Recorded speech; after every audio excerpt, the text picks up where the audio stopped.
ಅಪ್ಪಾಜಿ ಅವರು ಬಂದಿದ್ದಾರೆ.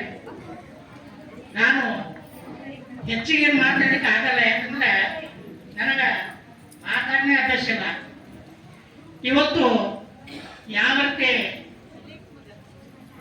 ಅಣ್ಣ ಬಸವಣ್ಣನವರು ಅನುಭವ ಮಂಟಪವನ್ನು ನಡೆಸುತ್ತಾ ಪ್ರತಿಯೊಂದು ಸಮಾಜದಲ್ಲಿ ಇರ್ತಕ್ಕಂಥ ಶರಣರನ್ನು ಕರೆಸಿ ಅವರಿಗೆ ಸನ್ಮಾನಿಸಿ ಅವರ ಅನುಭವ ಮಂಟಪದಲ್ಲಿ ಯಾವ ರೀತಿ ಅವರನ್ನ ನಡೆಸಿಕೊಂಡು ಹೋಗಿದ್ದಾರೋ ಅದೇ ರೀತಿ ಈ ನಮ್ಮ ಈ ಭಾರತದಲ್ಲಿ ಹಿರೇಮಠ ಸಂಸ್ಥಾನ ಚನ್ನಬಸವೇಶ್ವರ ಪಟ್ಟದೇವರು ಏನು ಕಟ್ಟು ಹೋಗಿದ್ದಾರೆ, ಅದೇ ರೀತಿ ಅವರ ಒಂದು ಹಾಕಿಕೊಟ್ಟ ಮಾರ್ಗದಲ್ಲಿ ಪೂಜ್ಯ ಡಾಕ್ಟರ್ ಬಸವಲಿಂಗ ಪಟ್ಟದೇವರು ಕೂಡ ಯಾವ ಹಿರಿಯ ಸ್ವಾಮಿಗಳು ಆ ಒಂದು ದಾರಿ ಹಾಕಿ ಕೊಟ್ಟಿದ್ದಾರೆ, ಅದೇ ಒಂದು ದಾರಿಯಲ್ಲಿ ಇವತ್ತಿನ ಡಾಕ್ಟರ್ ಬಸವಲಿಂಗ ಪಟ್ಟದೇವರು ಕೂಡ ಅಣ್ಣ ಬಸವಣ್ಣನವರು ಏನು ಮಾರ್ಗದರ್ಶನ ಮಾಡಿದ್ದಾರೆ, ಅವರ ಅನುಭವ ಮಂಟಪದಲ್ಲಿ ಯಾವ್ಯಾವ ಕಾರ್ಯಕ್ರಮಗಳು ಆಗಿದ್ದಾವೆ,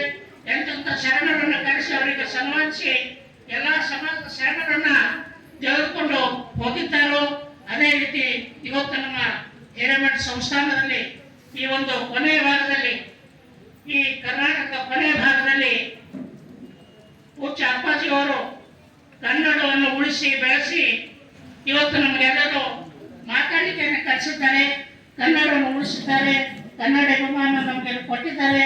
ಅದೇ ರೀತಿ ಪೂಜ್ಯ ಬಸವಲಿಂಗ ಪಟ್ಟದೇವರು ಕೂಡ ಈ ಒಂದು ಕಾರ್ಯಕ್ರಮ ನಡೆಸ್ಕೊಂಡು ಬಂದಿದ್ದಾರೆ.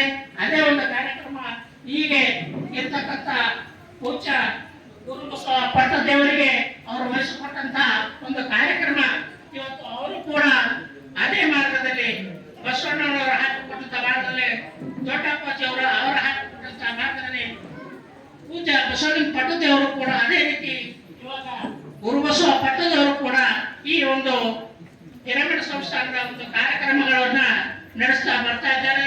ಇವತ್ತು 300ನೇ ಮಾಸಿಕ ಶರಣ ಸಂಗಮ ಸಭೆಯಲ್ಲಿ ಇವತ್ತು ವೀರ ಗೊಲ್ಲಾಳೇಶ್ವರರ ಜೀವನ ಚರಿತ್ರೆಯ ಬಗ್ಗೆ ಇವತ್ತೇನು ಅವರು ಕಾರ್ಯಕ್ರಮ ಹಾಕಿದ್ದಾರೆ. ಪ್ರತಿಯೊಂದು ಸಮಾಜದಲ್ಲಿ ಹುಟ್ಟಿದಂತ ಶರಣರ ಒಂದು ಕಾಯಕವನ್ನ ಗುರುತಿಸಿ ಅವರು ಪ್ರತಿಯೊಂದು ಶರಣರಿಗೆ ಯಾವ ಬಸವಣ್ಣನವರು ಕಳಿಸಿ ಯಾವ ರೀತಿ ಸನ್ಮಾನಿಸಿದ್ರು ಅದೇ ರೀತಿ ಇವತ್ತು ನಮ್ಮ ಭಾರತೀಯ ಹಿರೇಮಠ ಸಂಸ್ಥಾನದಲ್ಲಿ ಆ ಒಂದು ಕಾರ್ಯಕ್ರಮ ನಡೀತಾ ಇದೆ. ಇವತ್ತಿನ ದಿವಸ ನಮ್ಮ ವೀರ ಗೊಲ್ಲಾಳೇಶ್ವರರ ಜೀವನ ಚರಿತ್ರೆಯ ಬಗ್ಗೆ ಇವತ್ತು ನಮ್ಮ ಶಿವರಾಜ್ ಮಲ್ಲೇಶ್ವರು ಬಹಳ ಸರಿಯಾಗಿ ಮಾತಾಡಿದ್ದಾರೆ. ಅದೇ ರೀತಿ ಮಂಜುನಾಥ್ ಸರ್ ಉಪನ್ಯಾಸಕರು ಕೂಡ ಬಹಳ ಒಳ್ಳೆಯ ರೀತಿಯಲ್ಲಿ ಮಾತಾಡಿದ್ದಾರೆ. ನನಗೇನು ಮಾತಾಡಲಿಕ್ಕೆ ಇಲ್ಲ, ನಾನು ಶಿಲ್ಪಿ ಅವ್ರು ಮಾತಾಡಬೇಕಾದ್ರೆ ನಾನು ಈ ಮಠದ ಬಗ್ಗೆ, ಈ ಮಠದ ಒಂದು ಸಂಸ್ಕಾರದ ಬಗ್ಗೆ, ಈ ಮಠ ಯಾವ ರೀತಿ ಬರ್ತಾ ಇದೆ, ಯಾವ್ಯಾವ ಶರಣರು ಯಾವ್ಯಾವ ಸಮಾಜದಲ್ಲಿ ಹುಟ್ಟಿದ್ದಾರೆ ಅಂತ ಈ ಬಸವಣ್ಣನವರು ನಡೆಸ್ಕೊಂಡು ಹೋಗಿದರು. ಅದೇ ರೀತಿ ಈಗೂ ಕೂಡ ನಮ್ಮ ಹಿರೇಮಠ ಸಂಸ್ಥಾನದಲ್ಲಿ ಪ್ರತಿಯೊಂದು ಸಮಾಜದಲ್ಲಿ ಪ್ರತಿಯೊಂದು ಮಾಸಿಕ ಸಭೆಯಲ್ಲಿ ಎಲ್ಲರನ್ನ ಕರೆಸಿ ಆಗುವಂತ ಶರಣರ ಒಂದು ಜಯಂತಿಯನ್ನು ಆಚರಣೆ ಮಾಡ್ತಾ ಇದ್ದಾರೆ. ಇದು ನಮಗೆ ಬಹಳ ಸಂತೋಷದ ವಿಷಯ. ಇವತ್ತಿನ ದಿವಸ ವೀರ ಗೊಲ್ಲಾಳೇಶ್ವರರ ಮಾಸಿಕ 300ನೇ ಮಾಸಿಕ ಶರಣ ಸಂಗಮದಲ್ಲಿ ನಮ್ಮ ಗೊಲ್ಲಾಳೇಶ್ವರ ಜಯಂತಿಯ ಆಚರಣೆಯನ್ನು ಅವರು ಬಹಳ ಉತ್ತಮ ರೀತಿಯಲ್ಲಿ ಆಚರಿಸಿಕೊಂಡು ಬಂದಿದ್ದಾರೆ. ಅವರಿಗೆ ನನ್ನ ಸಮಾಜದ ವತಿಯಿಂದ ಈ ಮಠಕ್ಕೆ ನಾನು ಧನ್ಯವಾದ ಹೇಳ್ತಾ ನಾನು ಎರಡು ಮಾತುಗಳು